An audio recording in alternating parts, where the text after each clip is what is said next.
আজকে আমরা চতুর্থ শ্রেণীর বাংলা বইয়ের পৃষ্ঠা ২৪, ২৫ ও ২৬ এর সমাধান করব। অনুশীলনী ১. কবিতা থেকে মিল শব্দ খুঁজি। বেলা, খেলা, ভেসে, দেশে, ভাষা, আশা, গায়ে, চায়, মনে, বনে, আকাশ, বাতাস। বাক্য লিখি। গুনগুন, সে গুনগুন করে গান গাইছে। চাষি, চাষি মাঠে ফসল ফলায়। ক্লান্ত, আজ আমি খুব ক্লান্ত। সম্মান, আমরা বড়দের সম্মান করি। নদী, পদ্মা একটি বড় নদী। পথ, সে গ্রামের পথ দিয়ে হেঁটে যাচ্ছে। শব্দ দিয়ে শূন্যস্থান পূরণ করি। আমরা বড়দের সম্মান করব। শ্রমিক পরিশ্রান্ত হয়ে বিশ্রাম নিচ্ছে। কৃষক মাঠে নানা ধরনের ফসল ফলায়। আকাশে সাদা মেঘের ভেলা ভেসে বেড়ায়। সিলেটেও ছোট বড় অনেক পাহাড় আছে। আমরা স্বাধীন দেশের নাগরিক। প্রশ্নের উত্তর বলি ও লিখি। ক. ক্লান্তি দূর করতে কৃষক কি করেন?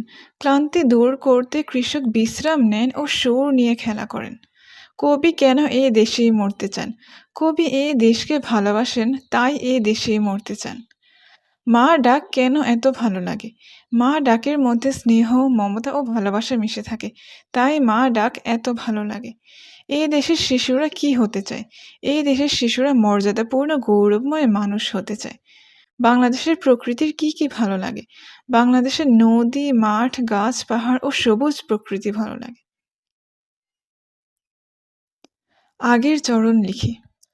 আমার দেশের মাঠের মাটিতে কৃষাণ দুপুরবেলা, ক্লান্তি নাশিতে কণ্ঠে জিতার সুর লয়ে করে খেলা। মুক্ত আকাশে মুক্ত মনের সেই গান চলে ভেসে, জন্মেছি মাগো তোমার করেতে মরি যেন এই দেশে। ব্যাখ্যা বলি ও লিখি। শত সন্তান সাধ করে এর ধুলি মাখি মা সারা গায়ে, বড় গৌরবে মাথা উঁচু করে মানুষ হইতে চায়। এই কথাগুলোর মাধ্যমে কবি বলেছেন যে মানুষ হতে হলে অনেক কষ্ট ও সাধনা করতে হয়। মানুষ নানা পরিশ্রম করে, ধুলো মাটি মেখে কাজ করে, কিন্তু এত কষ্টের পরেও সে গর্বের সঙ্গে মাথা উঁচু করে দাঁড়াতে চায়। সবাই মানুষের মতো মানুষ হতে চায়। নাম শব্দ বাছাই করে ডান পাশের ঘরে লিখি।